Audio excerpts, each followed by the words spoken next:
حضرت علی کرم اللہ وجہ الکریم، مولا علی کرم اللہ وجہ الکریم کے متعلق جو عقائد گڑے گئے اس میں سے ایک فرقہ ایسا ہے جو حضرت علی کو خدا کے درجے تک پہنچاتا ہے، اور ان کا عقیدہ یہ بھی ہے کہ اللہ تعالیٰ حضرت علی کی شکل میں دنیا میں آیا، نعوذ باللہ من ذالک، رب الارباب کہا، خالق کہا۔ ہم ایسے عقیدوں کے سخت خلاف ہیں، شرک ہرگز ہماری جماعت میں نہیں آ سکتا۔ حضرت علی رضی اللہ تعالیٰ عنہ کے لیے کچھ لوگوں نے الوہیت کا عقیدہ یعنی خدا ہونے کا عقیدہ بنایا، اور ایک فرقہ ایسا آیا وہ تو یہ کہنے لگے نبوت جو ہے وہ حضرت علی کو ملنے والی تھی، اور حضرت علی سوئے تھے تو اس لیے محمد صلی اللہ علیہ وسلم کو جبرائیل دے کے چلے گئے۔ یہ ایسا ہی بتا رہے ہیں جیسے نان کٹائی دے کر چلے گئے۔ ارے میاں نبوت ہے، جو جاگ رہا ہے اس کو نان کٹائی مل گئی، جو سو رہا ہے اس کو نہیں ملی، کوئی مٹھائی ہے؟ نبوت اللہ تعالیٰ نے عالم ارواح میں ہی چن لیا ہے کہ کون نبی ہونے والا ہے۔ یہ سویا جاگتا ہوا معاملہ نہیں ہے، ابھی دنیا میں کوئی پیدا بھی نہیں ہوا تھا، صرف روحیں تھی، اسی وقت روحوں میں اللہ نے منتخب کر لیا ہے کہ کون نبی ہوگا۔ ایک بات یاد رکھیں، یہ عقیدہ مسلم عقیدہ اسلام کا کہ کوئی بھی شخص اپنی محنت، اپنی عبادت، اپنی ریاضت سے نبی ہرگز نہیں ہو سکتا۔ نبی صرف اللہ کے انتخاب سے ہوتا ہے۔ ہاں ولی بن سکتے ہو، آپ کثرت سے عبادت کر رہے ہو، اللہ کے ولی بن گئے، پرہیزگار بن گئے۔ ولی تو کوئی بنتا ہے کبھی عبادات سے، محنت سے، کثرت سے، اور کبھی عطا سے، لیکن نبی محنت سے، عبادت سے نہیں ہوتا۔ تم 1,00,000 سال بھی سجدے میں سر جھکا کر بیٹھے رہو، نبی نہیں بنو گے۔ نبی تو اللہ تعالیٰ کے انتخاب سے، اور اب تو کسی کے نبی ہونے کا امکان ہی نہیں۔ حضور صلی اللہ تعالیٰ علیہ وسلم کے آنے کے بعد کوئی نبی نہیں آئے گا، یہ عقیدہ ضروری ہے، کیونکہ حضرت علی رضی اللہ تعالیٰ عنہ کے متعلق بہت ساری چیزیں گڑی گئی ہیں۔ بیچ کا راستہ یہی ہے جو حق ہے، اہل سنت و جماعت کا راستہ، کہ ہم مولا کائنات علی بن ابی طالب کرم اللہ وجہ الکریم کو اسی عظمت کے ساتھ مانتے ہیں جیسے رسول اللہ کے صحابہ مانتے تھے، اور حضور نے جیسے ان کے متعلق فضیلت بیان فرمائی، وہی اسی حیثیت سے ہم مولا کائنات علی بن ابی طالب رضی اللہ تعالیٰ عنہ کو سر آنکھ پر رکھتے ہیں۔ ہم ان وہابیوں کی طرح بھی نہیں جو حضرت علی رضی اللہ تعالیٰ عنہ کی شان کو گھٹاتے ہیں، نعوذ باللہ۔ ہم برسر اعلان یہ کہتے ہیں کہ رسول اللہ صلی اللہ تعالیٰ علیہ وسلم نے غدیر خم پر یہ خطبہ ارشاد فرمایا تھا، من کنت مولا فہذا علی مولا۔ یہ حدیث اتنی تواتر کے ساتھ ہے کہ اتنے صحابہ اور اتنے لوگوں نے اس حدیث کو بیان کیا ہے کہ ان کا جھوٹ پر جمع ہونا محال ہے، اس لیے یہ حدیث بڑے اعلیٰ درجے کی ہے۔ میرے آقا صلی اللہ علیہ وسلم نے فرمایا تھا، میں جس کا مولا ہوں علی بھی اس کے مولا ہے، علی بھی اس کے مولا ہیں۔ اب اس حدیث کو لے کر کے بھی بہت سارے لوگ ہنگامہ مچاتے ہیں کہ رسول اللہ صلی اللہ تعالیٰ علیہ وسلم تمام نبیوں کے مولا ہیں، تو حضرت علی نبیوں کے بھی مولا ہیں، وہ نبیوں کے اوپر بھی لے کر چلے گئے، کیونکہ یہ حدیث ہے۔ حضور نے فرمایا مولا کے عربی میں کئی معنی ہیں۔ مولا عربی میں جو ہے آقا کو بھی کہتے ہیں، غلام کو بھی کہتے ہیں، مددگار کو بھی کہتے ہیں، دوست کو بھی کہتے ہیں۔ عربی کی شدھ بدھ رکھنے والا وہ سمجھے گا کہ کہاں کیا معنی لینا ہے۔ اسی طرح سے اگر عربی کی ترجمے کرنے لگ جائیں تو پھر اوٹ پٹانگ حرکتیں شروع ہو جائیں گی، جیسے گوگل ٹرانسلیٹ کر کے دے دیتا ہے، وہ کچھ بھی جیسا ہو اسی طرح سے اٹھا کر دے دے گا۔ ایک لفظ عربی میں آتا ہے اور اس کے 70 معنی ہیں، کسی کے 50 معنی، کسی کے 500 معنی۔ عربی کی ڈکشنری اگر آپ سمجھنا چاہیں تو بہت وسیع ہے، سمندر ہے یہ عربی لغت، یہاں تک کہ ایک ایک لفظ پر لوگوں نے کتاب لکھ ڈالی ہے عربی کے ایک ایک لفظ پر۔ تو مولا کا مطلب کئی معنی ہیں، تو جہاں پوری کائنات مراد ہوگی، حضور نے فرمایا میں جس کا مولا ہوں، یقیناً میرے نبی آقا ہیں، جس کے حضور آقا ہیں، حضرت علی بھی اس کے آقا ہیں۔ لیکن نبیوں کے متعلق یہ معنی نہیں لیا جائے گا۔ انبیاء کرام افضل ہیں، پوری مخلوق میں سب سے افضل ہیں، اور جو بھی ہوگا نبیوں کے بعد افضل ہوگا۔ بہرحال میں یہ ٹاپک کو صرف آپ کے سامنے اس لیے رکھ رہا ہوں کہ سوشل میڈیا کے اس بھیانک دور میں انہی حدیثوں کا سہارا لے کر بھولے بھالے نوجوانوں کے دماغ میں یہ باتیں ڈالی جاتی ہیں۔ یہ چیزیں بھی لائی گئی ہیں حضرت علی نبیوں سے افضل ہیں، نہیں، اللہ کے انبیاء جتنے نبی ہیں وہ کائنات میں روئے زمین میں سب سے افضل انسان ہیں، اور ان کے بعد دوسرے صحابہ میں افضلیت ہے۔ سیدنا علی بن ابی طالب کرم اللہ وجہ الکریم کے کمالات، اب میں آپ کو کیا بتاؤں کہ قرآن پاک کی جو آیت میں نے پڑھی ہے، محمد الرسول اللہ والذین معہ اشداء علی الکفار رحماء بینہم تراہم رکعا سجدا، ان میں یہ چاروں خلفائے راشدین کا ذکر آ گیا ہے۔ یعنی مفسرین یہ فرماتے ہیں اس آیت میں حضرت علی رضی اللہ تعالیٰ عنہ کا ذکر بھی ہے، اور ابن عساکر نے تو یہ روایت کیا ہے کہ قرآن کی تقریباً 300 آیتیں ایسی ہیں جس میں حضرت علی رضی اللہ تعالیٰ عنہ کی فضیلت ثابت ہوتی ہے۔ اتنی بڑی بات ہے یہ، مولا علی کرم اللہ وجہ الکریم کے فضائل و مناقب بے شمار ہیں۔ اب ان کا دور کیسے آیا، ان کی فضیلتیں آپ سنتے رہتے ہیں، اور سچ فرمایا شاعر نے ان کی فضیلت میں ایک جملہ کافی ہے، شاہ مردان شیر یزداں قوت پروردگار، لا فتح الا علی لا سیف الا ذوالفقار۔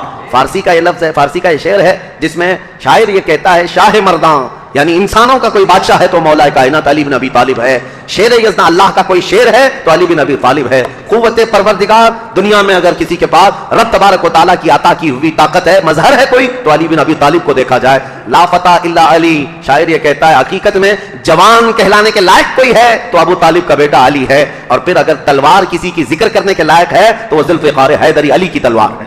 یہ ان کی تعریف میں کل ملا کر کے یہ جو جملے ہیں سب اس میں جمع ہو گئے۔ حضرت علی بن ابی طالب رضی اللہ تعالیٰ عنہ جنگ بدر میں جو کردار ادا کیے ہیں وہ بیان سے باہر ہے۔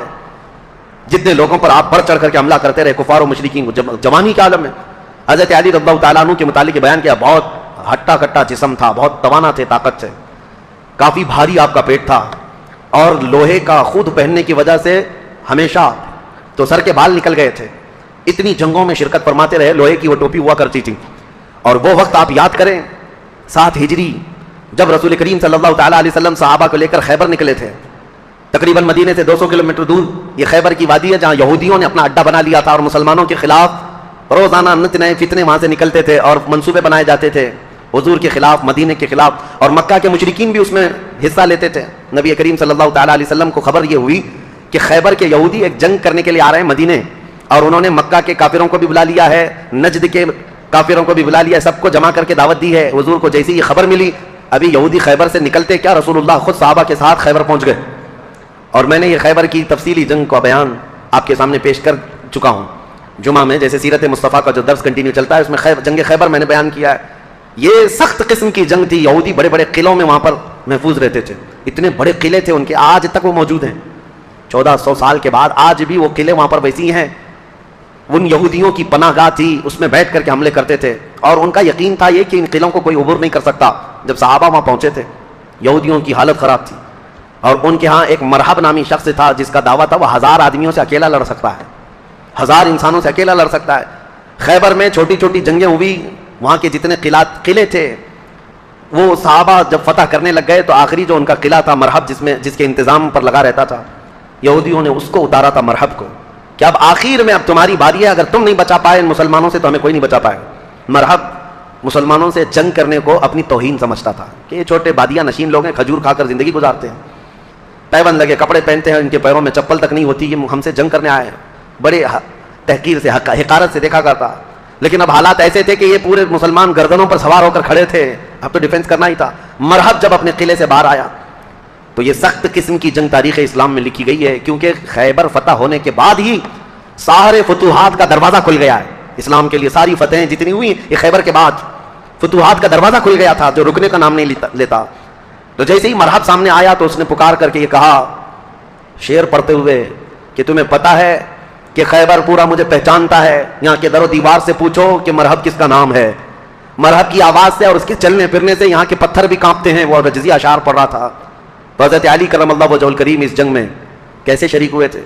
یہ 3 دن تک کنٹینیو چل رہی تھی، صحابہ کو فتح نہیں مل رہی تھی، کچھ صحابہ شہید بھی ہو گئے تھے، اور رات کے وقت رسول کریم صلی اللہ تعالیٰ علیہ وسلم بیٹھے اور کہا کل کی صبح ہونے دو، میرے ہاتھ میں جو پرچم ہے میں ایسے کو دوں گا جس کو اللہ اس کے رسول بے حد چاہتے ہیں، اور اللہ تعالیٰ نے اس کے ہاتھ میں یہ فتح رکھی ہے۔ صحابہ کہتے ہیں پوری رات ہم نہیں سوئے، حضور نے جو یہ بشارت دی تھی اس میں بشارتیں کیا کیا تھی؟ ایک تو یہ تھی کہ قلعہ اس کے ہاتھ فتح ہوگا، دوسرا یہ کہ اللہ اس کو اور اس کے رسول بے حد اسے چاہتے ہیں۔ حضرت عمر کہتے ہیں ہمیں غالب گمان یہی رہتا تھا کہ شاید جھنڈا ہمارے ہاتھ میں آئے گا۔ صبح اسی طرح رات کروٹ لے کر صحابہ نے گزاری تھی کہ ہمارا نام آ جائے گا۔ جیسی صبح ہوئی نبی کریم صلی اللہ تعالیٰ علیہ وسلم نے صحابہ کی جماعت کو جمع کیا، سب گردنیں اٹھا کر حضور کو دیکھ رہے تھے کہ یہ جھنڈا کس کے ہاتھ میں ہوگا۔ پھر رسول کریم صلی اللہ تعالیٰ علیہ وسلم نے پکار کر کہا علی بن ابی طالب کہاں ہے؟ اس جماعت میں وہ تھے ہی نہیں وہ صحابہ، کیونکہ اس وقت وہ بیمار تھے، بخار بھی سخت تھا۔ حضور صلی اللہ تعالیٰ علیہ وسلم سے عرض کیا یا رسول اللہ صلی اللہ علیہ وسلم ان کی آنکھوں میں آشوب آیا ہے، جو لال ہو جاتی ہیں آنکھیں، تو آنکھیں لال ہو گئی ہیں اور بخار زدہ ہیں۔ حضور نے فرمایا اسی حالت میں ان کو لے کے آؤ۔ بستر سے اٹھا کر حضرت علی کو لایا گیا، آنکھوں سے پانی بہ رہا تھا، نبی کریم صلی اللہ تعالیٰ علیہ وسلم نے اپنا لعاب پاک ان کی آنکھوں پہ لگایا۔ حضرت علی کہتے ہیں میری آنکھیں اخیر زمانے تک اتنی تیز نظر آتا تھا جس کا کوئی اندازہ نہیں کر سکتا۔ حضرت علی رضی اللہ تعالیٰ عنہ کے ہاتھ میں حضور نے جھنڈا دیا اور کہا جاؤ اللہ اس کے رسول تمہیں بے حد چاہتے ہیں اور یہ فتح تمہارے نام رکھی ہے۔ سارے صحابہ کہتے ہیں حضرت علی کو دیکھ کر ہم رشک کرتے تھے کہ کیا مقام پایا علی بن ابی طالب نے۔ اس وقت ان کی جوانی کا ہی وقت تھا، اور جب وہ جھنڈا ہاتھ میں لے کر کے آئے تھے یہ مقابلہ مرحب سے ہونا تھا، جو 1000 انسانوں سے تنہا لڑ سکتا تھا، اکیلا لڑنے کی طاقت رکھتا۔ جب وہ رجزی اشعار پڑھ رہا تھا، جانتے ہو قلعوں کی دیواروں سے پوچھو مرحب کس کا نام ہے، یہاں کے پتھر میرے چلنے پھرنے سے کانپ جایا کرتے ہیں۔ پھر حضرت علی آگے آئے، پوچھا مرحب نے تم کون ہو؟ حضرت علی نے کہا انا الذی سمتنی امی حیدرا، میں وہ ہوں کہ میری ماں نے میرا نام حیدر رکھا ہے۔ حیدر کا مطلب جانتے ہو؟ حیدر کا مطلب جنگل میں، گھنے جنگلات میں اپنے پیر پھیلائے ہوئے نہایت ہی سخت قسم کا چہرہ لے کر کے بھوکا پلٹوار کرنے والا وہ شیر ببر جس کو دیکھ کر کے پورے جنگل میں ہیبت طاری ہوتی ہے، اس کو عربی میں حیدر کہا جاتا ہے۔ حضرت علی کہتے ہیں، عربی جاننے والے سمجھ سکتے تھے، انہوں نے رجزی اشعار میں حضرت علی نے صرف اتنا کہا انا الذی سمتنی امی حیدرا، میں تو وہ ہوں کہ میری ماں نے میرا نام حیدر رکھا ہے۔ مرحب نے کہا تجھ جیسے چھوٹے لڑکے سے میں مقابلہ کرنے کو اپنی توہین سمجھتا ہوں، میں توہین سمجھتا ہوں۔ حضرت علی نے کہا رسول کریم صلی اللہ تعالیٰ علیہ وسلم کی جماعت سے ہوں، پہلے مجھ سے مقابلہ کر لو، بعد میں بڑے تمہارے مقابل میں آ جائیں گے۔ جب مرحب اترا حضرت علی کرم اللہ وجہہ الکریم کے مقابلے میں، تاریخ آج بھی گواہ ہے، اس کے لوہے کی ٹوپی، اس کا لوہے کا لباس اتنا مہنگا ہوا کرتا تھا، اور وہ تلوار لہراتے ہوئے آیا اور پہلی تلوار اتنی تیز مارا تھا کہ حضرت علی رضی اللہ تعالیٰ عنہ پر وار جو ہوا، حضرت علی رضی اللہ تعالیٰ عنہ نے اس کے وار کی چمک کو دیکھا، اور جنگ کے میدان میں جو تلوار کی چمک تھی لوگ دیکھ کر کے حیران تھے، اتنی تیز وہ تلوار چلاتا تھا۔ تو صحابہ کہتے ہیں ہمیں خوف ہو گیا، ڈر ہو گیا کہ علی بن ابی طالب گھوڑے پر ہے، ایک ہی بار اس نے ایسا کیا ہے کہ اس کی آواز فضا میں گونج رہی ہے، علی کا کیا ہوگا؟ حضرت علی رضی اللہ تعالیٰ عنہ بالکل بے خوف تھے۔ اللہ کے شیروں کو آتی نہیں روباہی، اللہ کا جو شیر ہوتا ہے وہ لومڑی کبھی بنی نہیں سکتا۔ مولا کائنات علی بن ابی طالب نے اس کے 2 وار کے بعد اپنا جو پہلا وار مارا، صحابہ کہتے ہیں حضرت علی کی 2 دھاری تلوار تھی، مرحب کے سر پر لگی اور اس کے لوہے کی ٹوپی کو کاٹتے ہوئے مرحب کے سینے تک آ گئی، ایک ہی وار میں مرحب کو زمین پر ٹھنڈا کر دیا تھا۔ فاتح خیبر حضرت علی رضی اللہ تعالیٰ عنہ ایک ہی بار میں مرحب کو ٹھنڈا کیا، اور اس کے بعد اسی کے اشعار حضرت علی نے پڑھ کر لوگوں کو سنایا، اے لوگوں سنو، یہ جو ٹھنڈا ہوا ہے جسم، یہ وہی ہے جس کی چلنے پھرنے کی آواز پتھر سنا کرتے تھے، دیوار سنا کرتے تھے۔ اب اس خیبر کے قلعے کی در و دیوار بھی جانیں گے کہ جس سے وہ ہیبت کھاتے تھے اس کو زمین پر کس نے مار گرایا۔ پھر حضرت علی نے کہا اے یہودیوں، آج کے بعد سے خیبر کے ہر قلعے سے آواز آئے گی کہ کوئی آیا تھا جس کا نام اس کی ماں نے حیدر رکھا تھا۔ عزیزان گرامی، یہ تاریخ کی سچائیاں اس لیے میں عرض کر رہا ہوں۔ مولا علی بن ابی طالب کرم اللہ وجہہ الکریم، اس جنگ میں صحابہ کی روایت ہے، ابن عساکر کی روایت یہ ہے کہ حضرت علی بڑھتے گئے اس قلعے کے پھاٹک کو توڑ دیا تھا، جو دروازہ ہوا کرتا تھا۔ صحابہ کہتے ہیں حضرت علی نے ایسے اس کو اکھاڑ دیا تھا، اور وہ دروازہ ایک ہاتھ میں لے کر اس کو ڈھال بنا کر لڑتے رہے۔ جب کبھی سامنے سے کوئی تیر آتا یا تلوار آتی تو یہ دروازے کو ڈھال بنا کر کے لڑتے تھے۔ تم اپنے گھر کا دروازہ اٹھا کر کے دیکھو، خیبر کا دروازہ الگ ہے، اپنے گھر کا دروازہ بھی نہیں اٹھا پاؤ گے۔ آج کے نوجوانوں کی بات کر رہا ہوں، وہ خیبر کا دروازہ ایسا تھا کہ اس کے بعد حضرت علی نے اس کو اپنی پیٹھ پر رکھا دروازے پر، کئی صحابہ تو اس کے اوپر سے چڑھ کر کے قلعے کے اندر گئے، اور صحابہ کہتے ہیں اس کے بعد اس دروازے کو 16 گز آگے انہوں نے ایک ہی ہاتھ سے پھینکا تھا۔ رسول کریم صلی اللہ تعالی علیہ وسلم کا فرمان ہوا اس دروازے کو راستے سے ہٹایا جائے، صحابہ کہتے ہیں ہم 40 لوگ مل کر نہیں اٹھا پا رہے تھے، اور علی بن ابی طالب تنہا ایک ہاتھ سے اٹھا کر اس کو پھینک چکے تھے۔ لا فتح الا علی، لا سیف الا ذوالفقار، یہ شجاعت، یہ جمع مردی اللہ کے شیر کو اللہ نے عطا کی ہے۔ قوت پروردگار، میرے عزیزوں، ان کے فضائل، ان کے مناقب، ان کے کمالات، ان کی فضیلت کے لیے اتنا کافی ہے کہ سیدہ کائنات فاطمہ الزہرا ان کے نکاح میں ہیں، اور جنتی جوانوں کے سردار حسن و حسین ان کے بیٹے ہیں۔ ولایت کا سر چشمہ حضرت علی تک پہنچتا ہے۔ اب خلافت کا جو دور ہے، یہ ظاہر سی بات ہے کمپلیکیٹڈ چیز، حکومت، سیادت، امارت، خلافت یہ آسان چیز نہیں ہے میرے عزیزوں۔ ہر زمانے میں، ہر دور میں یہ عہدہ ہمیشہ اختلافی ہوتا ہی رہا ہے، لیکن صحابہ کے دلوں میں حضور صلی اللہ تعالیٰ علیہ وسلم نے خالص اللہ کی محبت رکھی تھی۔ وہ دنیا پرست نہیں تھے، اور دنیا کے اسباب کی طرف یا مادوں کی طرف وہ اپنے دل دادا نہیں تھے، اللہ کا خوف رکھتے تھے، اس لیے زیادہ معاملات نہیں آئے۔ پھر بھی جیسے کہ کل میں نے بتایا، حضرت عثمان کے 12 سالہ خلافت کے دور میں آخر دور ایسا آیا جو فتنوں سے بھرا ہوا تھا۔ عبداللہ بن سبا نام کا ایک یہودی جس نے یہ بیج بویا اور ایک جماعت پیدا کر دی، اور مسلمانوں میں انتشار اور فرقہ پیدا ہونا شروع ہو گیا، اور سبب کہاں، یہ فتنہ کہاں تک پہنچا؟ حضرت عثمان غنی کا قتل ہو گیا مدینے میں۔ یہ پہلا قتل ہے جو مسلمانوں کے ہاتھ ہوا ہے، حضرت عثمان غنی کا قتل۔ حضرت عمر کو بھی شہید کیا گیا، لیکن وہ تو ایک آگ کا پجاری تھا، ابو لولو فیروز مجوسی، لیکن حضرت عثمان کا جو قتل ہوا ہے وہ آپسی انتشار کی وجہ سے ہوا۔ تفصیل میں نے بتایا، جگہ جگہ انقلاب نام سے کچھ جماعتیں کھڑی ہوتی تھیں، ان کو یہ چاہیے تھا ریولیوشن، اور ان کو جدت، نیا پن چاہیے تھا۔ حضرت عثمان کا خلافت کا زمانہ 12 سال ہو رہا تھا، اور یہ وقت یہاں تک آ پہنچا کہ مدینے میں پہنچ کر کے ان سبائیوں نے، مصر کے رہنے والے بلوائیوں نے حضرت عثمان کا قتل کر دیا۔ یہ قتل صحابہ کے لیے بہت بڑا صدمہ تھا، جتنے بڑے صحابہ تھے اس قتل کے خلاف تھے۔ خود حضرت علی کرم اللہ وجہہ الکریم اس کی سخت مذمت کرتے رہے، اور کہتے رہے کہ رسول اللہ صلی اللہ علیہ وسلم کے حرم مدینہ کو جس نے حلال کر دیا خون سے حضرت عثمان کے، وہ دنیا کا بدترین شخص ہے، اور حضرت علی کے فرامین ہیں کہ میں سمجھتا ہوں قتل عثمان سب سے بدترین فتنہ ہے. اب حالات ہو گئے, ان کے قتل کے بعد جنازہ ہو گیا, تدفین ہو گئی, جنت البقیع میں آپ دفن ہوئے. اب خلافت کا مسئلہ آیا کہ اب کون خلیفہ بنے گا. جیسے حضرت ابو بکر کی خلافت کیسے تمام مسلمانوں نے اتفاق رائے سے آپ کو خلیفہ چن لیا تھا, اور حضرت عمر کو حضرت ابو بکر نے جاتے وقت خود ہی اعلان کر دیا تھا, اس لیے اختلاف نہیں ہوا, صحابہ نے ان کو چن لیا تھا. اور حضرت عثمان کی خلافت کیسے ہوئی تھی؟ 6 صحابہ جمع ہوئے تھے, کل جیسے میں نے بتایا مجلس شورا اس کو کہتے ہیں, جس میں حضرت سعد بن ابی وقاص, عبد الرحمن بن عوف, حضرت زبیر, حضرت طلحہ اور حضرت علی, حضرت عثمان, یہ 6 لوگ تھے. حضرت عمر نے جاتے جاتے ان کو منتخب کیا تھا, یہ 6 لوگ جس کو منتخب کریں گے وہ خلیفہ ہوگا. ان 6 میں سے 2 تو پہلے ہی ہٹ گئے کہ ہم کو خلافت کا کوئی ارادہ نہیں ہے, اور باقی جو 2 تھے انہوں نے اپنی خلافت دوسرے کو سپرد کر دی. جیسے حضرت زبیر نے حضرت علی کو دے دیا, حضرت طلحہ نے حضرت عثمان کو. بچے 2 ہی تھے, حضرت علی اور حضرت عثمان, جو خلافت کے دعوے دار. لیکن حضرت عبد الرحمن بن عوف نے دونوں سے وعدہ لے لیا تھا, ہم جس کی بیعت کریں گے ایک دوسرا اس کی پیروی کرے گا, اطاعت کرے گا. تو جب حضرت عثمان کی بیعت ہو گئی تو حضرت علی نے بھی بیعت کیا. اب یہ پوری روایت مسند ابی یعلا میں, تاریخ ابن عساکر میں, خود حضرت علی کرم اللہ وجہہ الکریم سے منقول یہ روایت میں آپ کے سامنے رکھتا ہوں. جب حضرت علی کے ساتھ ایک معاملہ پیش آیا تھا, وہ بھی میں ابھی تاریخ میں بتاتا ہوں. 2 جنگیں ہوئی ہیں جو تاریخ کی بدترین قسم کی, یعنی جس میں مسلمانوں کا بہت بڑا نقصان ہوا ہے. ان جنگوں کے متعلق ذکر کرنا مسلمانوں میں یہ ضروری نہیں ہے, لیکن ابھی دور ایسا آ گیا ہے کہ چوہے بہت آ گئے ہیں اور تمہارے وائر کاٹنے پر لگے ہوئے ہیں, اسی لیے ہمیں حقیقت تھوڑی بیان کرنی پڑی.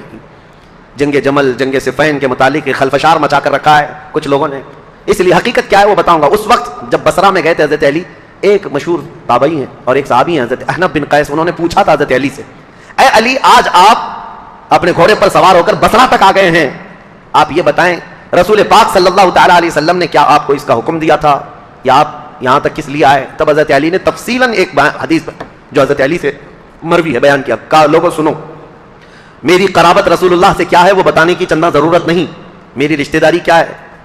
لیکن جب رسول کریم صلی اللہ تعالی علیہ وسلم کی وفات ہوئی تو ہمیں ڈر یہ تھا کہ اختلاف پیدا ہو جائے گا مسلمانوں میں, لیکن اللہ کریم ایسا کرم کیا کہ حضرت ابو بکر صدیق کو مہاجرین اور انصار سب نے بالاتفاق خلیفہ مان لیا. حضرت علی کہتے میں بھی اس میں تھا, میں نے بھی حضرت ابو بکر کی خلافت کو تسلیم کیا, اور صرف اتنا نہیں کہ نہ چاہتے ہوئے, بلکہ حضرت علی کہتے وہ اس کے اہل تھے اور اس کے حقدار تھے, ان سے افضل ہم میں کوئی نہیں تھا, میں نے ان کی خلافت کو تسلیم کیا. اور جب انہوں نے جنگوں میں شرکت کا کہا, میں نے جنگوں میں شرکت کی, جتنا انہوں نے مجھے حصہ دیا میں اس میں سے حصہ لیتا رہا. لیکن جب حضرت ابو بکر صدیق کا انتقال ہوا تو حضرت علی کہتے ہیں میرے دل میں یہ خیال تھا, لیکن حضرت ابو بکر نے جانے سے پہلے ایک وصیت کر دی تھی مسلمانوں کو حضرت عمر کے نام پر, کہ عمر بن خطاب کو میں صحیح سمجھتا ہوں, تم لوگ اپنا اس کو منتخب کر لو. تو حضرت علی کہتے ہیں حضرت ابو بکر کی ہم حد درجہ تعظیم کرتے تھے, اس لیے ان کے فرمان کے آگے کوئی جا نہیں سکتا تھا, حضرت عمر کو ہم نے خلیفہ بنایا. حضرت علی کہتے ہیں میں نے حضرت عمر کے 10 سالہ زمانے میں جتنی جنگیں انہوں نے مجھے جہاں جہاں بھیجا میں نے شرکت کی, جو مال غنیمت ملتا تھا ان کی طرف سے میں نے سب لیا, اور ہر چیز میں ان کے شانہ بشانہ رہا. پھر جب حضرت عمر کا انتقال ہوا تو وہ کہتے ہیں کہ وہ مجلس شورا بنا کر گئے تھے 6 لوگوں کی, اس میں میں بھی تھا, اور اس میں 6 لوگوں میں جب انتخاب کرنے کی بات آئی تو 2 ہٹ گئے اور 2 نے ہمارے حوالے کر دیا, لاسٹ میں 2 بچ گئے, علی اور عثمان رضی اللہ تعالیٰ عنہما. حضرت علی کہتے ہیں چونکہ عبد الرحمن بن عوف نے مجھ سے یہ وعدہ لیا تھا, وہ 6 میں سے ایک صحابی عبد الرحمن بن عوف بھی ہیں, انہوں نے حضرت علی سے وعدہ لیا تھا اے علی اگر آپ کے علاوہ میں کسی اور کے ہاتھ میں بیعت کروں تو کیا آپ اس کے خلاف جائیں گے؟ حضرت علی کہتے ہیں ہرگز نہیں جاؤں گا, آپ جس کی بیعت کو قبول کریں گے میں بھی اس کی بیعت کو قبول کروں گا. حضرت علی کہتے ہیں جب عبد الرحمن بن عوف نے مجھ سے یہ وعدہ لیا تھا اور وعدے کے بعد انہوں نے حضرت عثمان کے ہاتھ میں بیعت کر لی تو میں اپنے وعدے کے خلاف نہیں جا سکتا, میں نے بھی حضرت عثمان کے ہاتھ میں بیعت کر لی. یہ حضرت علی کی خود بیان کردہ روایت میں آپ کے سامنے رکھ رہا ہوں. اور پھر 12 سال گزر گئے حضرت عثمان کے. حضرت علی کہتے ہیں پھر حالات ایسے سنگین ہو گئے کہ حضرت عثمان کا قتل ہو گیا, جو بالکل میرے وہم و گمان میں نہ تھا کہ قتل تک ہو جائے گا. معاملات بدل رہے تھے, فتنہ پھیل چکا تھا, لیکن اتنے سنگین حالات بن گئے کہ ان کا قتل ہو گیا, جس سے ہم ہرگز راضی نہیں. اب اس کے بعد بات آتی ہے خلیفہ چننے کی. حضرت زبیر, حضرت طلحہ, یہ 2 ایسے صحابہ ہیں جو عشرہ مبشرہ میں سے, رسول اللہ صلی اللہ علیہ وسلم نے جن کو دنیا میں جنت کی بشارت دی, ان میں 2 یہ ہیں. یہ صحابہ بڑے صحابہ کہلاتے تھے, مدینے میں جتنے تھے سب آئے, سب آ کر حضرت علی کے پاس کہنے لگے آپ اپنی بیعت کا اعلان کر دیں اور آپ خلیفہ ہیں. حضرت علی نے کہا مجھے اس کی خواہش نہیں, میں خلیفہ کی بجائے وزیر بننا پسند کروں گا, تم میں سے جو چاہے خلیفہ بن جاؤ. کیونکہ حالات ایسے تھے اس وقت حضرت علی کو خلیفہ بنایا جا رہا ہے جب انتشار بہت پھیل چکا تھا, امن کا دور نہیں تھا, جگہ جگہ جماعتیں کھڑی ہو گئی تھیں, سبائی فتنہ, کوفہ میں الگ, بصرہ میں الگ, عراق میں الگ, اور شام میں الگ, اور مدینہ مکہ والے الگ. یہ حالات پر حضرت علی کو خلیفہ بنایا جا رہا ہے. حضرت علی نے منع کیا, اس کے بعد پھر لوگوں نے اصرار کیا آپ سے بہتر ہماری جماعت میں کوئی نہیں. حضرت علی کہتے ہیں جب انہوں نے اصرار کیا تو میں نے اللہ اس کے رسول کے احکام کی شرط پر اور خلفائے ثلاثہ جو گزر چکے ان کی اتباع ان کی پیروی پر سب کی بیعت لینا شروع کیا. حضرت علی جب بیعت لینے لگے, یہ تقریباً 35 ہجری کا واقعہ ہے. حضور صلی اللہ تعالیٰ علیہ وسلم کی وفات کو 25 سال گزر چکے تھے. یہ 35ویں ہجری میں حضرت علی رضی اللہ تعالیٰ عنہ خلافت پر متمکن ہوئے مدینہ طیبہ میں. اب خلافت کا پہلا دور ہے, یعنی ابھی پہلا دن ہے. آپ بہترین خطیب تھے. حضرت علی کرم اللہ وجہہ الکریم خطبہ بہت اعلیٰ دیا کرتے. خطبے کے بعد آپ یہ جو فتنہ پھیلا تھا اس کو ٹھنڈا کرنے کے لیے کوششیں فرما رہے تھے. لیکن اسی اسنا میں ہوا کیا, حضرت علی رضی اللہ تعالیٰ عنہ نے چند دنوں کے بعد بہت سخت قسم کے فیصلے لیے. اس سے معاملات اور سخت ہو گئے. کیا, آپ نے ملک شام کے گورنر امیر معاویہ رضی اللہ تعالیٰ جو 22 سال سے گورنر تھے حضرت عمر کے زمانے سے, حضرت علی یہ کہتے تھے کہ اب ان کو گورنری سے میں معزول کرتا ہوں. حضرت امیر معاویہ کو اور مصر کے گورنر کو اور کئی جگہ کے گورنروں کو ایک ساتھ معزول کرنے کے لیٹر آپ نے جاری کر دیے. جبکہ جو اکابر صحابہ تھے اس میں حضرت ابو موسیٰ اشعری, حضرت عمرو بن عاص, کئی صحابہ آ کر آپ کو مشورہ دے رہے تھے کہ اس وقت یہ فیصلہ لینا اچھا نہیں ہے, حالات بہت بگڑے ہوئے. حضرت عثمان کا قتل ہوا ہے, پہلے آپ اپنی بیعت سب سے لے لیجیے, اس کے بعد ان کے معزول کرنے کا حکم جاری کیجیے. حضرت علی نے حالات کی سنگینی کے اعتبار سے یہ خط جاری تو کر دیا, لیٹر بھیج دیا. پھر میں کہتا ہوں ادب کا دائرہ ساتھ رکھنا ہے سنیوں, تولنا نہیں صحابہ کو ادھر ادھر. حالات جو ہوئے جیسے ہوئے, لیکن وہ رسول اللہ کے صحابہ ہیں. ان کے اختلافات یا ان کے مشاجرات کو بیان کرنا یہ حرام ہے, لیکن یہاں تاریخی سچائیاں تمہارے ذہنوں میں رہیں, اس لیے میں عرض کر رہا ہوں تاکہ کوئی دوسرا چوہا آ کر کے تمہیں کبھی اس کے بارے میں کبھی اس کے بارے میں نہ بیان کرے. جیسے حضرت امیر معاویہ کو ٹرول کرتے کرتے آج اتنی گندی باتیں کہنے لگے لوگ جو حقیقت میں ہے نہیں. ہاں کچھ معاملات تو ہوئے ہیں لیکن ایسے نہیں ہیں. حضرت علی نے ان کی معزولی کا لیٹر جاری کیا, حالات سنگین ہو گئے. ظاہر سی بات ہے 22 سال سے وہ گورنر تھے. اب یہاں حالات یہ ہو گئے کہ حضرت امیر معاویہ نے سب سے پہلے یہ اعلان کیا کہ حضرت علی اب خلیفہ اگر ہو گئے ہیں تو ان کی خلافت کا پہلا کام یہ ہونا چاہیے, جنہوں نے حضرت عثمان ابن عفان کو قتل کیا پہلے ان قاتلوں کو پکڑ کر قصاص لینا چاہیے. خلیفہ اسلام کا قتل ہوا ہے, عام آدمی کا قتل نہیں ہوا ہے. خلیفہ اسلام کو قتل کرنے کا مطلب اسلام کے پلر کو ہلا دینا. حضرت امیر معاویہ شد و مت سے بہت زور شور سے یہ مطالبہ شروع کر دی, اور مطالبے میں بھی اتنا کہ حضرت امیر معاویہ نے مدینے ایک قاصد کو بھیجا اور حالات معلوم کر کے حضرت عثمان کا وہ جبہ منگوایا جس میں ان کی شہادت ہوئی تھی. وہ خون سے تر بتر تھا. حضرت عثمان جس میں شہید ہوئے تھے وہ جبہ موجود تھا, اور ان کی بیوی حضرت نائلہ اس وقت موجود تھی جو حضرت عثمان کے گھر میں ان کی انگلیاں کٹ گئی تھیں, بیچ بچاؤ میں یا زخمی ہو گئی تھی. ان کی کٹی ہوئی انگلیاں اور حضرت عثمان کا جبہ حضرت امیر معاویہ نے دمشق ملک شام منگوایا. اب یہ جب چیزیں آئیں تو حضرت امیر معاویہ نے ممبر پر رکھ کر کے لوگوں سے کہا خلیفہ اسلام کا بے دردی کے ساتھ قتل ہوا ہے, جبکہ جو وجوہات بتائی جا رہی ہیں وہ بہت چھوٹی ہیں. حضرت عثمان نے غلطی کیا کی تھی, ان کا جرم کیا تھا جس کی وجہ سے یہ قتل ہوئے. اور یہ جبہ جیسے ہی ملک شام میں پہنچا ہنگامہ برپا ہو گیا. تقریباً 60,000 لوگ کھڑے ہو گئے یہ مطالبہ کرنے کے لیے کہ خلیفہ اسلام عثمان بن عفان کے قتل کا قصاص لینا ضروری ہے. جن لوگوں نے قتل کیا ہے خلیفہ اسلام کو, ان کا مطالبہ کرنا اپنی جگہ پر تھا. ظاہر سی بات ہے آج کے دور میں آپ کو بتاؤں, ملک کے پریزیڈنٹ پر کوئی حملہ کر دے یا ملک کے پی ایم پر کوئی حملہ کر دے تو پورے ملک کی عزت کا مسئلہ ہو جاتا ہے. عام چیز نہیں, اسی لیے سیکورٹی بھی بہت رکھی جاتی ہے. اور اگر ہو گیا تو اس کے بعد حالات کیا ہوتے ہیں, جو نیا بیٹھے گا اس کے لیے سب سے پہلا مطالبہ یہی کیا جائے گا جن لوگوں نے ان کا قتل کیا پہلے ان کو پکڑو. یہ مطالبہ ہوتا ہے. ارے میاں پی ایم اور پریزیڈنٹ تو بہت دور کی بات ہے, ہمارے ہاں کوئی عام آدمی بھی مر جائے تو لوگ مطالبہ کرتے ہیں کہ قاتل کو پکڑو, کلر کون ہے اس کو سزا دو. یہ تو مطالبہ ہوتا ہی ہے, پروٹیسٹ ہوتے ہیں. تو حضرت امیر معاویہ کا مطالبہ بہت تیزی سے بڑھتا چلا گیا. اب دیکھیں میں حالات آپ کو سمجھا رہا ہوں.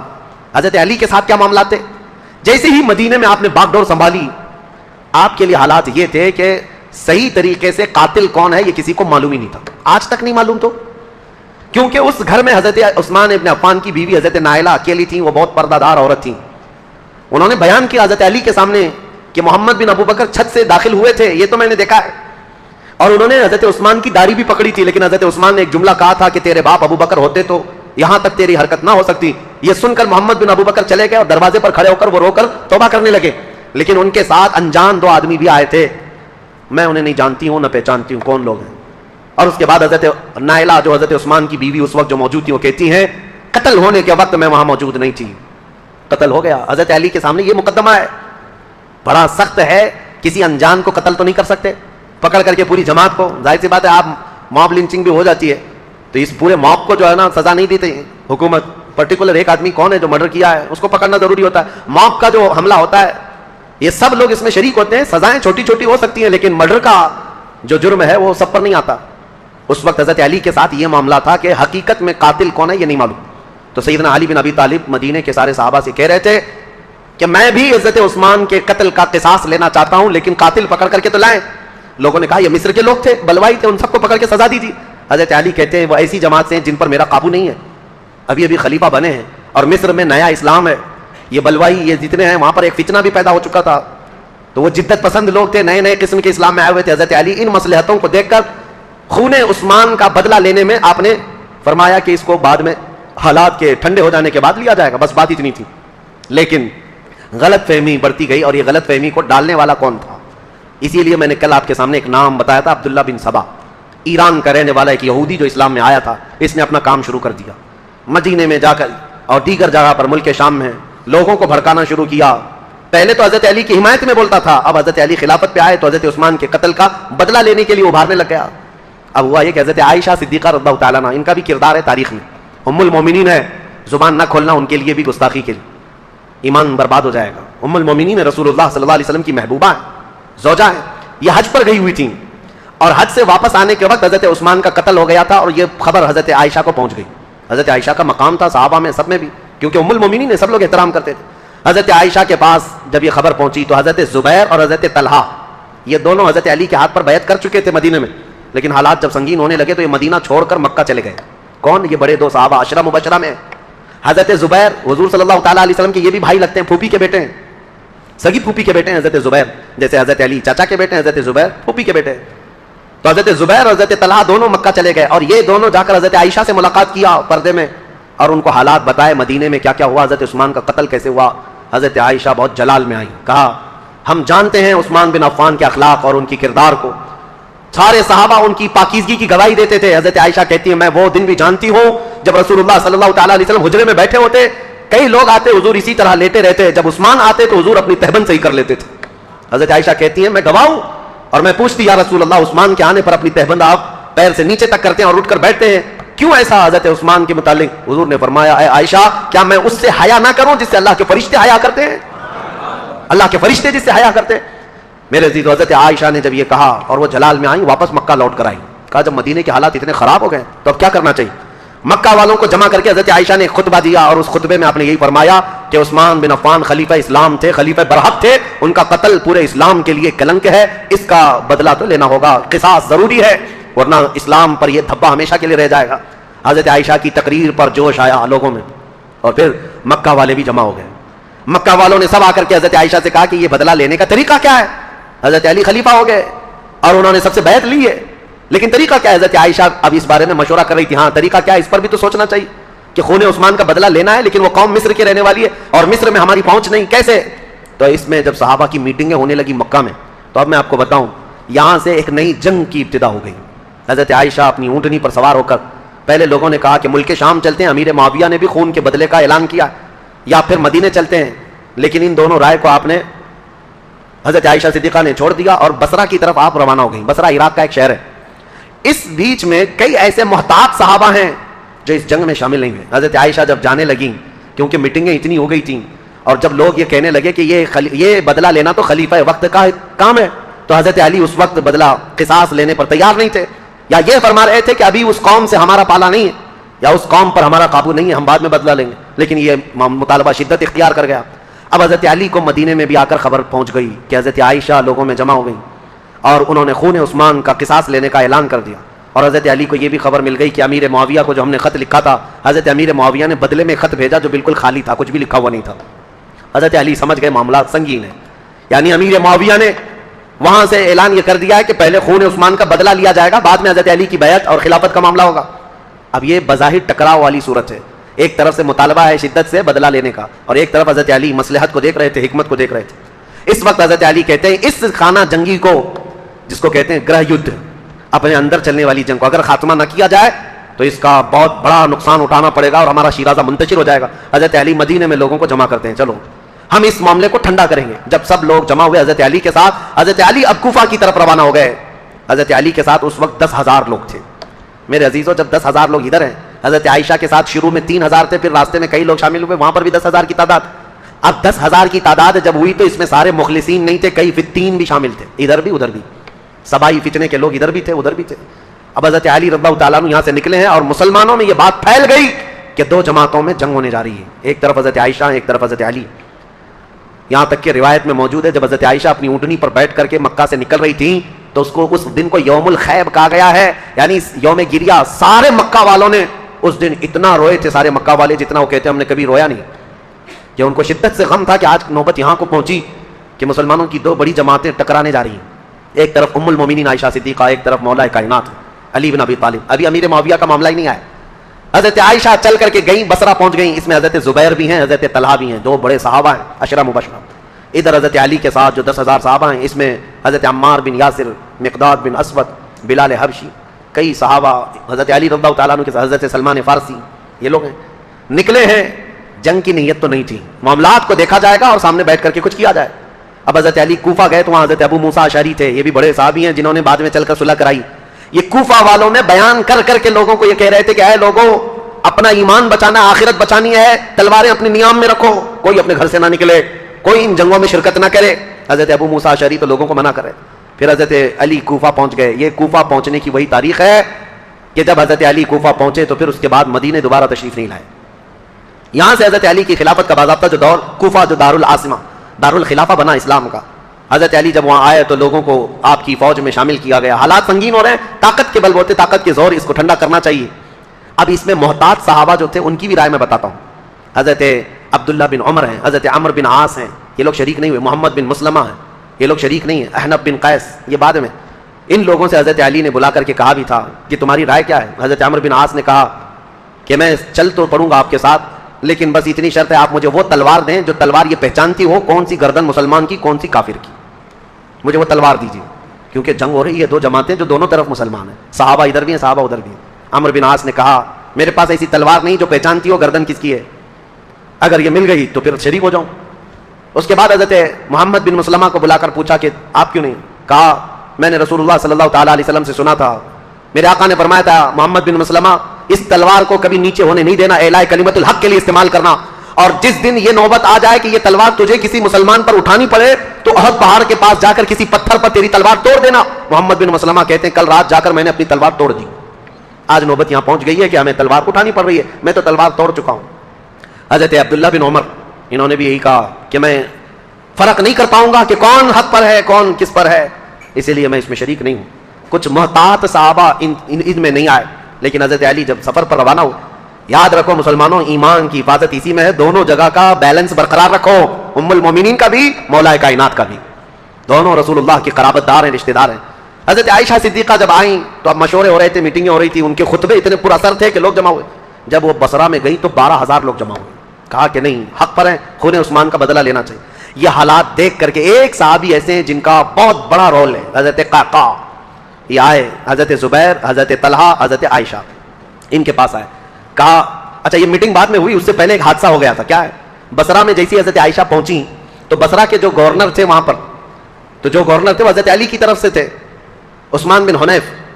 انہوں نے کیا کیا کہ راستہ روکنا ہے ان کا، یہ تو لڑنے کے لیے آئے، تو انہوں نے فوراً ہی جنگ شروع کر دی، جبکہ حضرت علی کے آنے کا انتظار کرنا تھا. تو عثمان بن حنیف نے لوگوں کو اتار دیا، اور جنگ جیسی خالی راستہ روکنے کے لیے شروع ہوئی تھی اس میں 700 لوگ مارے گئے بصرہ کے. اب ظاہر سی بات ہے جب بصرہ میں اتنا بڑا قتل ہو گیا تو جو 12,000 لوگ تھے ان میں سے 6,000 لوگ پھر گئے. کہا یہ تو اپنے ہی لوگوں کا قتل ہو رہا ہے، یہاں اپنے ہی لوگ مر رہے. تو 6,000 لوگ جب چھوڑ دیے تو حضرت عائشہ کے پاس رات میں حضرت قعقاع آئے. حضرت عائشہ تھی، حضرت زبیر، حضرت طلحہ، یہ تینوں بڑے لوگ بیٹھے تھے. حضرت قعقاع آئے اور کہا دیکھیں کیا حالات بدلتے ہوئے یہاں تک نہیں پہنچے، آپ لوگ تو نکلے تھے عثمان بن عفان کے قتل کا بدلہ لینے کے لیے، لیکن مسئلہ یہاں تک پہنچ گیا کہ جو گورنر بصرہ کے ہیں انہوں نے راستہ روکا، اور ان کے راستہ روکنے کی وجہ سے جو جنگ ہوئی اس میں 700 لوگ مارے گئے. اب ان 700 لوگوں کے مارے جانے کا بدلہ کس سے لیا جائے گا؟ ان کا قصاص کس سے لیا جائے گا؟ اب آپ کے ایک ایک فوجی سے وہ قصاص لینا پڑے گا، اتنے مر گئے. تو ڈائیورٹ ہو جائے گا مسئلہ، کہاں آپ کس کام کے لیے نکلے تھے اور کس کام میں آ گئے. کل کو اگر گورنر بصرہ کے عثمان بن حنیف کا قتل ہوتا ہے تو پھر یہ مطالبہ بدل جائے گا. اب آپ کے بارے میں بھی لوگ یہ کہیں گے تم تو نکلے تھے عثمان بن عفان کے قتل کا بدلہ لینے کے لیے، لیکن تم نے اپنے ہاتھوں سے بصرہ کے گورنر کا قتل کیا، اب ان کا قصاص ہم آپ سے لیں گے. بات تو برابر ہو جائے گی. حضرت قعقاع کی یہ باتیں اتنی اثر کر گئیں، حضرت عائشہ نے کہا قعقاع جو کہتے ہیں بالکل سچ ہے، ہمیں جنگ نہیں کرنی چاہیے، ہمیں جنگ نہیں کرنی چاہیے. حضرت زبیر، حضرت طلحہ کے پاس بھی وہ آئے، اسی طرح کی تقریر کی. تینوں نے کہا حضرت علی سے ہماری ذاتی کوئی دشمنی نہیں، صرف اسلام کے اس پلر کو کوئی ہلا نہ پائے، اس لیے ہمارا یہ مطالبہ تھا لیکن آپ کی بات صحیح ہے کہ اب یہ جنگ چھڑ جائے تو اپنوں کا قتل بہت زیادہ ہوگا. تو حضرت قعقاع سے ان تینوں نے کہا جو باتیں آپ نے ہم سے کی ہیں یہی باتیں علی بن ابی طالب سے بھی کرو, اگر وہ بھی راضی ہیں یہ مصالحت کے لیے تو جنگ کی ضرورت ہی نہیں.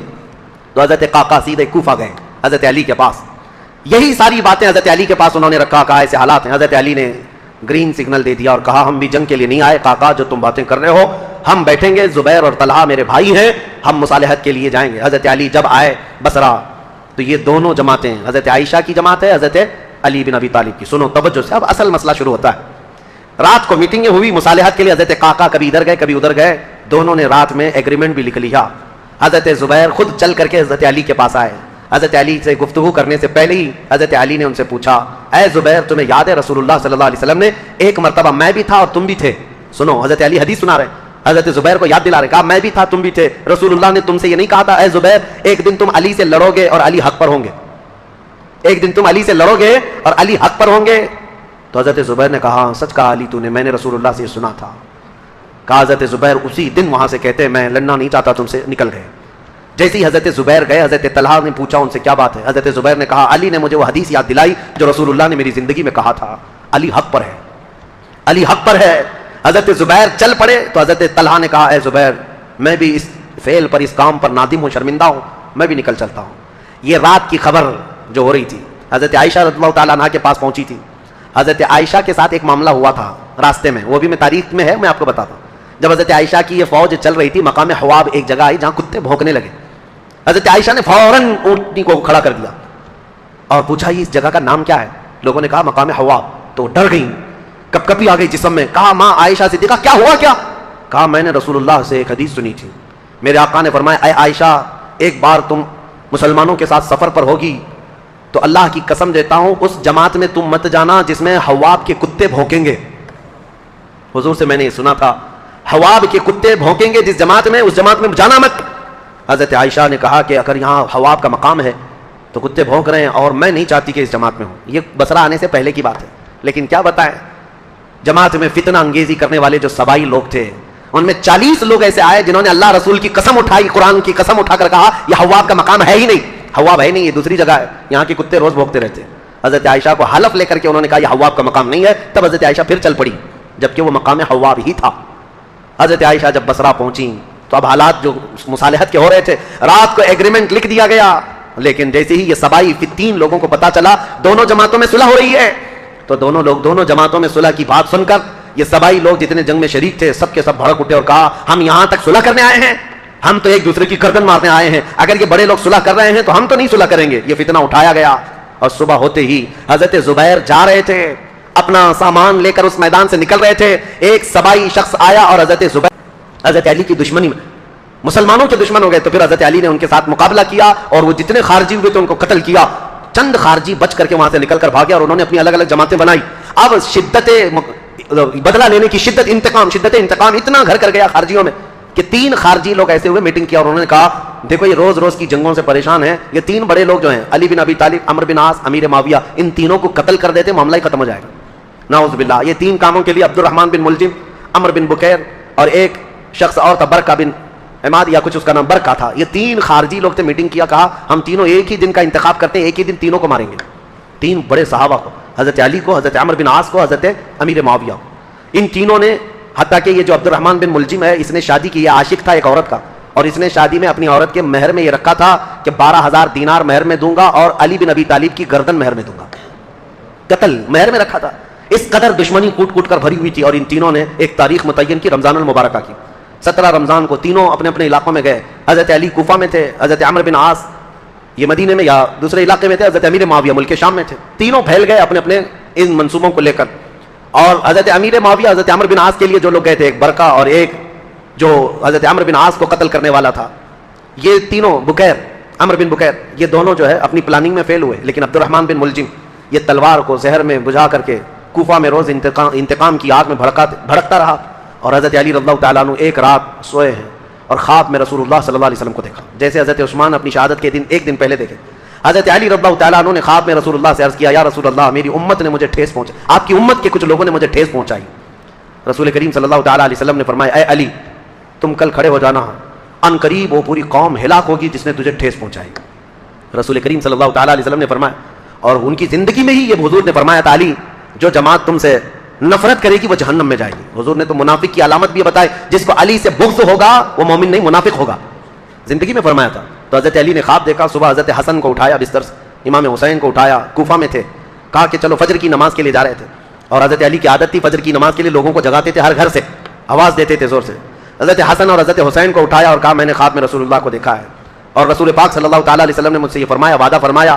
اور اس کے بعد یہ کہتے ہوئے حضرت علی محراب کی طرف بڑھ رہے تھے, سارے لوگوں کو, یہ عبد الرحمن بن ملجم نے حضرت علی کرم اللہ وجہہ الکریم کے چہرے پر وار کیا, اور وہ تلوار سے حضرت علی رضی اللہ تعالیٰ عنہ کے انجانے میں چہرے سے ایسا گھاؤ بیٹھا کہ ایک بعد دیگرے کئی حملے کیے نماز پر جانے والے کے لیے. اور اسی وقت حضرت علی رضی اللہ تعالیٰ عنہ کے جسم میں زہر بھی سرایت کر گیا, چہرے سے لے کر حضرت علی رضی اللہ تعالیٰ عنہ کے کندھے تک زخم آیا تھا. آپ زمین پر آ گئے تو آپ کو سارے لوگوں نے اٹھایا. یہ فجر کا وقت تھا, 17 رمضان المبارک کی تاریخ تھی.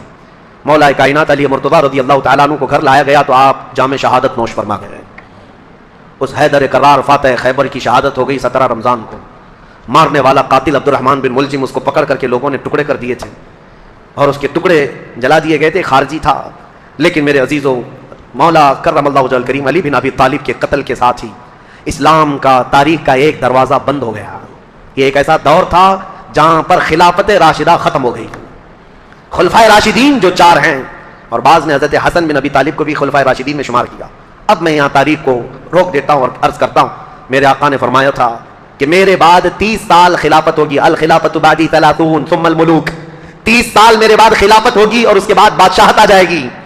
اب حساب کرو, سیدنا ابو بکر صدیق کا زمانہ 2.5 سال کا, 2 سال کچھ مہینے. حضرت عمر فاروق رضی اللہ تعالیٰ عنہ کا زمانہ 10 سال, کتنے ہوئے, 12.5 سال. حضرت عثمان بن عفان رضی اللہ تعالیٰ عنہ کا زمانہ 12 سال, کتنے ہوئے, 24.5 سال.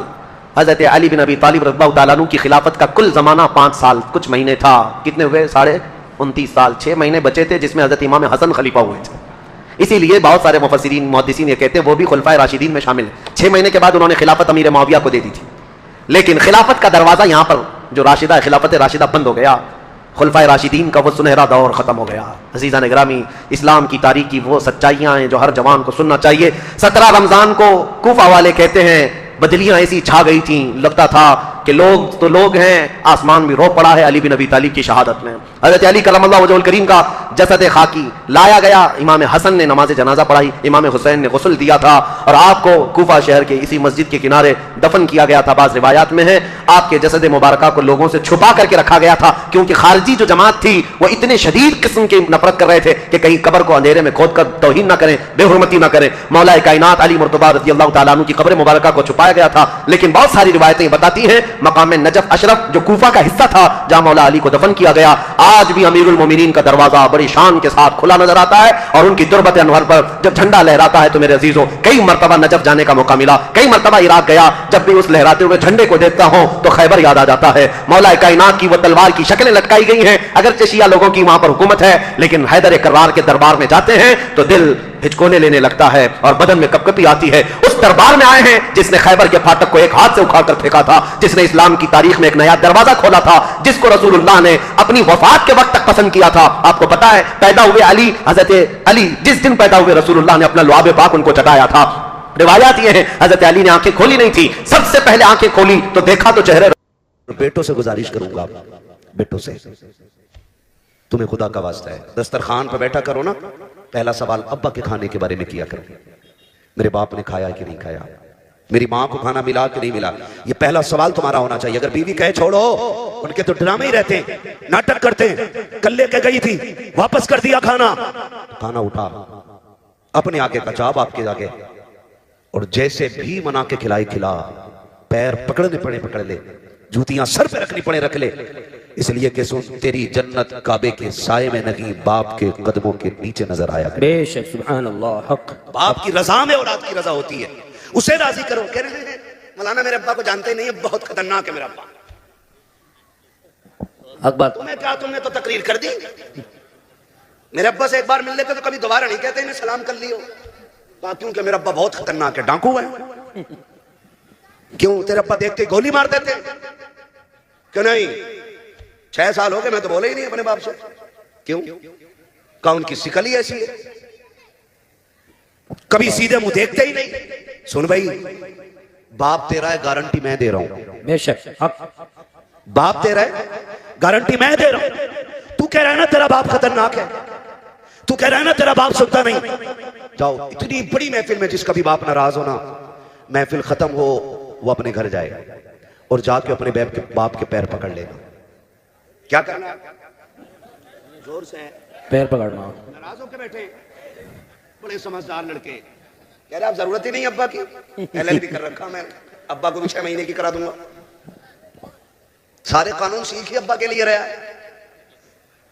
ہاں ساری طاقت باپ کو دکھاتے ہیں ہم لوگ. کہہ رہے آپ ضرورت ہی نہیں ہے باپ کی, گارنٹی ہے میری. باپ تیرا کے ناراضی تجھ سے ناراضگی ہے, 6 سال تیرے بیت گئے ہیں, جا اگر تو نے آج تک معافی نہیں مانگی ہے, محفل ختم ہو جائے باپ کے قدم پکڑ لینا اور جا کے اس کے پیر دبانا شروع کرنا. سن تیرا باپ ہے کتنا بھی غصے والا ہے, میری بات دل پہ لکھ کے لے جا. جیسے کہ اس کی آنکھ کھلے گی وہ پوچھے کون ہے, کہہ دینا ابا میں آ گیا ہوں. وہ کہہ کیوں آیا ہے, کہتے معاف کر دینا مجھ سے بڑی غلطی ہو گئی, 5 سال تجھ سے دور رہتے ہوئے ہو گئے ہیں, ابا معافی لینے آ گیا ہوں. جا کتنے بھی غصے کا کیوں نہ ہو اس کی آنکھوں میں جھانک کے دیکھنا, آنکھوں میں آنسو آئیں گے, غلطی تیری ہے. رو کے باپ دکھا دے گا اور کہے گا چاہتا کیا کہ, کہہ دے معاف کر دینا. وہ رو کے کہے گا پگلے تو آج آیا کہ میں نے تجھے 5 سال پہلے اپنے دل سے معاف کر ڈالا. نعرہ تکبیر, نعرہ رسالت, عظمت والدین, عظمت والدین, نعرہ حیدری. ماشاءاللہ بہت خوب. حق حق کریں گے انشاءاللہ ایسا کام, انشاءاللہ معافی مانگیں گے انشاءاللہ. انشاءاللہ بار بار مانگیں. یہ پیچھے والے لوگ کیوں ہاتھ نہیں اٹھا رہے ہیں؟ یہ لوگ معافی مانگ چکے ہیں. ابا زیادہ خطرناک ہے تمہارے بھی نہیں نا, تو پھر وعدہ کریں انشاءاللہ. انشاءاللہ ماں باپ کو راضی رکھیں گے انشاءاللہ, انشاءاللہ ادھر والے بھی راضی رکھیں گے انشاءاللہ. انشاءاللہ. خدا سلامت رکھے. یاد رکھیے گا اس سردی میں اگر ایک کمزور باپ کو بھی راحت مل گئی نا تو میرے بھائیوں کا بلانا کامیاب, ہمارا آنا کامیاب, تمہارا سننا کامیاب ہو بے جائے. شک. سبحان اللہ سبحان اللہ. حق کریں گے انشاءاللہ, انشاءاللہ. راضی کریں گے ماں باپ کو انشاءاللہ. ٹھیک ہے نا جی, کریں گے. بات ختم کر لوں, اب 5 منٹ اور چل لوں. کسی کو اتنا نہ چاہو کہ دم نکل جائے. اللہ اللہ. ہاں کوشش کریں گے انشاءاللہ, کوشش کریں گے نا ان باتوں پہ عمل ہو جائے. پہلی بات تو میں بہنوں سے کہوں گا کہ آپ تانا نہ دیجیے گا. عورتوں سے میری گزارش ہے, بہوؤں سے خاص کر بہوؤں سے میری گزارش ہے, تمہاری جنت تمہارے شوہر کی رضا میں ہے. اے ماشاءاللہ بہت خوب. حق ہے. ماشاءاللہ. باپ کے نام سے دیا. ماشاءاللہ حق ہے. ہاں جی یہ ماشاءاللہ. آج معافی مانگ لیں گے. سبحان اللہ. توجہ ہے سارے لوگوں کی. بہوؤں سے گزارش کروں گا, تم دنیا میں میلے کرنے نہیں آئی ہو. ابھی نا حسان بھائی ہم لوگ آ رہے تھے تو کسی کے ہاتھ میں پھل جڑی, کسی کے ہاتھ میں گڑیا, ہاں کوئی ہاتھ خالی نہیں. کسی کو کچھ نہیں تو سر پہ کمکم لگا لیا. وہ یا تو تیرے گھر کی بیٹی ہے یا میرے گھر کی بیٹی ہے. یہاں پہ کوئی غیر کی بیٹی نہیں. زور سے نہیں ہے, کوئی غیر کی بیٹی نہیں ہے. ہماری بیٹیوں کی کنڈیشن یہ ہے, ہماری بیٹیوں کی کنڈیشن یہ ہے, ہماری بیٹیوں کی کنڈیشن یہ ہے. بیٹیوں تم میلے کرنے نہیں آئی ہو, تم تو کنیز فاطمہ زہرا بن کے دنیا. بے شک. ماشاءاللہ ماشاءاللہ بہت خوب. حق یہی ہے نا جی. کچھ کہتی کیا کریں, بچے ہی پریشان کرتے ہیں, بچے لے جا. بچے خالی تیرے نہیں, بچے خاتون جنت کی بھی تھی. بے شک. لیکن مسئلہ جو ہے نا یہ اب نہیں بگڑا, بچوں کا مسئلہ پہلے ہی بگڑ گیا, پہلے ہی بگڑ گیا ہے. حضور سید صاحب قبلہ تشریف فرما, بڑی بات کہنے لگا ہوں. لوگ بات کرتے ہیں کہ امام حسین نے نیزے پہ قرآن پڑھا, بڑے تعجب کی بات ہے. میں کہتا ہوں کوئی تعجب کی بات نہیں. امام حسین نے نیزے پہ قرآن پڑھا, یہ تعجب کی بات اس لیے نہیں کیونکہ اگر ماں فاطمہ زہرا ہوتی ہے تو بیٹے نیزوں پہ چڑھ کے قرآن پڑھا ہی کرتے. بے شک بے شک. نعرہ تکبیر, نعرہ رسالت, نعرہ حیدری. ماشاءاللہ بہت خوب. حق بیٹوں کو نیزے پہ قرآن پڑھنا پڑتا ہے اگر ماں فاطمہ ہو. اماں کتنی ایسی میلے میں آئی ہوں گی قسم سے جو بالک کے ہاتھ میں موبائل دے کے اپنا اپنے ہاں شاپنگ کر رہی ہوں گی. اللہ اکبر اللہ. اور آدمی ڈنڈا لے کے جلسہ سنبھال لیا ہوگا. تیرے لیے جلسے سے زیادہ ضروری ہے تو گھر سنبھال اپنا. بے شک حق. بیویاں مردوں کی پردے میں رہتی ہیں، نہ مردوں کی پردے میں نہیں رہتی. بے شک بے شک حق ہے حق حق ہے. یہ کنڈیشن بیٹیوں کی. اور اللہ معاف کرے جب سے یہ سونا مہنگا ہوا ہے نا تب سے دوپٹے ختم ہی ہو گئے. کیوں؟ دوپٹوں سے سونے کا کیا لینا دینا؟ وجہ یہ ہے کہ اگر دوپٹہ اوڑھیں گی تو سونا ڈھک جائے گا. اللہ اللہ. اس لیے اوڑھتی ہی نہیں. بیٹھ جا بیٹے بیٹھ جا، پانی بانٹ رہا کہ زمزم؟ کربلا بناتے ہی صحیح. میں مونگ پھلی کے ہے صبح تک بیٹھے گا انشاءاللہ. ہاں کوئی بات نہیں ہے. خیریت ہے آپ لوگ؟ آپ اللہ کسی کو تو ترس آیا؟ زندہ آباد زندہ زندہ آباد. باد. ہاں زندہ آباد. بیڑا پار بیڑا پار. ماشاء کیا بات ہے. میں اس لیے کہتا ہوں کہ محفل میں بیٹھنے والوں کو کبھی لان تان نہ کرو، کیونکہ ہو سکتا کوئی ایسا قلندر بھی بیٹھا ہو بات ہو کہ جب دنیا سو جاتی ہو تو وہ رو کے رب کو منا لے. بات ہو ماشاء اللہ حق ہے. بندے اور رب کے رشتے ہیں نا، یہ کون جانتا ہے؟ میرا کیا رشتہ آپ کیا جانو، آپ کا کیا رشتہ ہے میں کیا جانوں. بس ہمیں تو یہ سوچنا چاہیے نا میرے اعمال کا بدلہ تو جہنم ہی تھا. میں تو جاتا مجھے سرکار نے جانے نہ دیا. واہ مجھے سرکار نے جانے نہ دیا. جانے نہ دیا. تو جب سے سونا مہنگا ہوا دوپٹے ہی ختم. ہاں اور اس لیے دوپٹے نہیں اوڑھ رہی کہ سونا چھپ جائے گا. اور سونا دکھانے کے لیے مری جا رہی ہے. ایک عورت دکھا دو جو ایک ناک کا پھول پہن کے قبر میں گئی. اللہ جاتی ہے کوئی؟ ایک آدھا گئی ہے کوئی؟ ارے یار 10 لاکھ کا سونا تھا، ایک آدھ تو پہن گئی ہوگی. گئی ہے کوئی پہن کے؟ نہیں گئی نا. پھر کیا جاتی ہے پہن کے؟ کیا پہن کے؟ کفن. کفن. بس یہی رک کے ایک بات بیٹیوں سے کہہ دوں، عرس نہیں، میلہ ہی نہیں، مزار نہیں، جلسے ہی نہیں، اگر اعلیٰ حضرت بھی بیٹھے ہوں ان کی بارگاہ میں بھی بے پردہ جانے کی اجازت نہیں ہے. بے شک سبحان اللہ حق ہے حق. غلط کام ہے نہیں حق ہے حق بات کہی سچ. صحیح ہے نا؟ بے شک. جب ان کے پاس جانے کی اجازت نہیں تو میری جھال میں بنا دوپٹے کے جانے کی اجازت کس نے دے دی؟ آدمی نے آدمی نے نا. صحیح کہہ رہے ہو بھائی آپ. آدمی نے اجازت کیوں دے دی؟ ڈرتا ہے. نہیں کیونکہ وہ بے غیرت ہے. حق ہے حق جملہ حق حق بات حق ہے. ورنہ غیرت والی بیٹیاں ایسی نہیں ہوتی. غیرت والی بیٹی فاطمہ زہرا ہے. بات ہو حق ہے. واہ ان کی پرورش کرنے والے سید الانبیاء ہیں. بے شک سبحان اللہ سبحان اللہ. ماں ان کی خدیجۃ الکبریٰ ہے. بے شک. نعرے تکبیر نعرے رسالت سرکار کی آمد سردار کی آمد نعرے حیدری. ماشاءاللہ بات خوب حق. حضرت خاتون جنت سیدہ کائنات. سن میری بیٹی بڑا پیارے سونے سے مر کے دیکھ. سب سے پہلے کان نوچتی، ناک خالی کرتی ہیں، یہ ایک ایک پھندنا نکال لیتے ہیں کانوں کا. کیا کیا بولتے ہیں؟ سارا زیور اتار لیا جاتا ہے. کوئی اوقات نہیں سونے چاندی کی. حیدر کرار مولا کائنات مولا علی بے شک. مال غنیمت میں سونا ملا. خیال آیا آج تک میری فاطمہ نے کوئی زیور نہیں پہنا سونے کا، کیوں نہ ایک ہار بنوا دوں. ان کے ہار گلے سے چپکنے والے نہیں ہوتے تھے. ہاں یہاں تک چپکا کے پہنے کی. اور دوپٹہ غائب. کسی دن ڈوری کھنچ جا تو کام ہوا. کام تمام. الزام شوہر پہ آگا کہ جی ہماری لونڈیاں پھانسی دے کے مار دی. کوٹ کچہری کے چکر.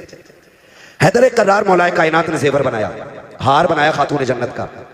اب خاتون جنت بھی وہ بیٹی ہے کہ جن کے دل میں خیال آیا کہ یہ تب پہنوں گی جب میرے بابا باہر سے آئیں، ماشاءاللہ بہت خوب، حق ہے، حق۔ جب میرے والد باہر سے آئیں گے۔ خبر ملی حضور آ رہے ہیں، خاتون جنت نے گلے میں ہار ڈالا، وہ ہار یہاں تک نہیں نیچے تک لمبا ہار تھا، خاتون جنت گلے میں ڈال کر کے والد کا استقبال کر رہی ہیں۔ سرکار آئے، خاتون جنت کے دروازے پہ پہلا قدم رکھا، ایک قدم اندر رکھا ہے، نگاہ اٹھی کے واپس لوٹ جاتے ہیں۔ تاریخ گواہ ہے، خاتون جنت کے دروازے سے پہلی مرتبہ میرا نبی ایک قدم رکھ کے واپس لوٹا ہے۔ سیدہ کائنات کی بے چینی بڑھ جاتی ہے، علی جلدی کیجئے کہ آج کچھ عجیب ہو گیا ہے۔ کہا کیا بات ہے؟ کہ میرے والد آئے تھے، اچانک واپس چلے گئے ہیں، جا کر کے پتہ تو کرو ہو کیا گیا ہے، کیوں اتنی جلدی اچانک چلے گئے ہیں؟ مولائے کائنات پیچھے پیچھے دوڑے ہیں، سرکار کو مسجد میں آ کے تلاش کر لیا ہے، آ کر کے آئے ہیں، سرکار کیا بات ہو گئی ہے، آپ اتنی جلدی اچانک کیوں آئے ہیں؟ خاتون جنت بے قرار ہیں، آنکھ میں آنسو ہیں۔ حیدر کرار حضور سے عرض کرتے ہیں سرکار آج تک آپ نے ایسا نہیں کیا کہ آپ واپس پلٹ آئے ہو، سرکار کیسے آ گئے؟ میرے نبی نے جب آنکھ اٹھا کے حیدر کرار کو دیکھا کہ سرکار اس درد سے رو رہے ہیں، کیا کہ کریم کے چہرے پہ آنسو بہ رہے ہیں۔ حضرت علی عرض کرتے ہیں سرکار بات سمجھ میں نہیں آ رہی ہے، ادھر آپ رو رہے ہیں، ادھر خاتون جنت رو رہی ہے، نہ وجہ آپ بتا رہے ہیں نہ وجہ بیٹی نے بتائی ہے، سرکار ہو کیا گیا ہے؟ حضرت علی نے اتنا کہا کہ جب میرے نبی نے کہا تھا علی میں نے اپنی بیٹی کو ایسے نہیں پالا تھا، پرورش ایسے تو نہیں کی تھی، کہا حضور ہو کیا گیا ہے؟ کہا آج میں نے اپنی بیٹی کے گلے میں سونے کا ہار دیکھا ہے، بس میری بے قراری پڑ گئی ہے، اتنا سنا دوڑے لگ جاتی ہیں، واپس آئے، کہا فاطمہ ستم ہو گیا ہے، غضب ہو گیا ہے، کہا کیا بات ہے علی؟ کہا تیرے گلے کا ہار سرکار کو پسند نہیں آیا ہے، اس کو دیکھ کر کے لوٹ گئے ہیں۔ اللہ اکبر، بیٹی ہو تو ایسی ہونی چاہیے۔ حضرت خاتون جنت نے اتنا سنا کہ ہار کا کنڈا نہیں کھولا کہ کانٹ نہیں کھولی کہ بلکہ جھٹکا دیا، توڑا اور علی کے ہاتھ میں رکھ کے کہا تھا علی یہ زیور لے جاؤ اور میرے بابا کے پاس نہ لے جانا، راستے میں کوئی غریب ملے اسے صدقہ کر دینا اور میرے بابا سے کہہ دینا آنسو پوچھ لیجئے جس میں آپ راضی ہو اسی میں فاطمہ زہرا بھی راضی۔ نعرہ تکبیر، نعرہ رسالت، سرکار کی آمد، سردار کی آمد، عظمت مولا علی، عظمت والدین، نعرہ حیدری، ماشاءاللہ بچوں ہے سارے لوگوں کی۔ حق۔ بیٹیوں سے کہوں گا میری بہن میری بیٹی 20 تولے پہن کے مر جا، تیرے سونے سے ایک رتبہ بلند نہیں ہو سکتا ہے۔ حق ہے بے شک۔ اور سن، خاتون جنت کی سنت ادا کر، شوہر کی رضا میں راضی رہ، 10 پیبند لگا کے مر جا کپڑوں پہ، بے شک۔ اور شوہر کی عزت بچا کے مر، ہر پیبند کے بدلے میں اللہ تیرے رتبے بلند فرمائے، ماشاءاللہ بہت خوب۔ ہر پیبند کے بدلے میں اللہ تیرے رتبے بلند فرما دے گا۔ اور سن بیٹی، اس حال میں دنیا سے جانا کہ تیرا شوہر تجھ سے راضی ہو، اس حال میں دنیا سے جانا کہ تیرا شوہر تجھ سے راضی ہو۔ جب قبر میں پہنچے گی نا تو تیرا تیجا 3 دن کے بعد ہوگا، یہ نیک عمل قبر تک لے کے جانا، تو قبر میں بعد میں آئے گی، روشنی کا انتظام لے کے مصطفیٰ تیری قبر میں تشریف لے۔ سبحان اللہ سبحان اللہ، حق۔ یہ کام میری بیٹی کو کرنا ہے، یہ کام بس اتنا سا کرنا ہے، ایک زیور کے لیے شوہر کو ذلیل نہیں کرنا ہے۔ بس میری آپ سے اتنی گزارش ہے، میں یہ کہنا چاہتا تھا کہ آپ کی جنت آپ کے شوہر کی رضا میں ہے اور شوہر کی جنت ماں باپ کی رضا میں ہے۔ اگر تجھے اپنی جنت بچانی ہے نا تو پھر شوہر کی جنت بھی بچی رہنے دینا۔ یہ مت کہنا تمہارے ابا کی کھانسی برداشت نہیں ہوتی، اب وہ کھاٹ گھیرے رہتے ہیں، انہیں ادھر ڈال دو تو تھوڑی سی جگہ ہو جائے گی۔ اور بیٹا بھی جب آ کے کہتا نا دعا کر دو اللہ کو مٹی پیاری ہو جائے نا تو یہ یہاں چوٹ لگتی ہے۔ ایک بار باپ پوری زندگی نہیں سوچتا ہے کہ میرے بیٹے کو کانٹا بھی لگ جائے، تو بیٹے کتنے بے غیرت بیٹے کتنے بے غیرت ہوتے ہیں کہ باپ کے لیے موت مانگتے ہیں، موت مانگتے ہیں۔ سن، اللہ تجھے توفیق دے تو جھولی پھیلا کے باپ کی لمبی زندگی مانگنا، لمبی زندگی مانگنا، اس لیے کہ اگر رزق تیرے دسترخوان پہ اترتا ہے نا تو تیری محنت کی وجہ سے نہیں، ماں باپ کی کمزوری کی وجہ سے اترا کرتا ہے۔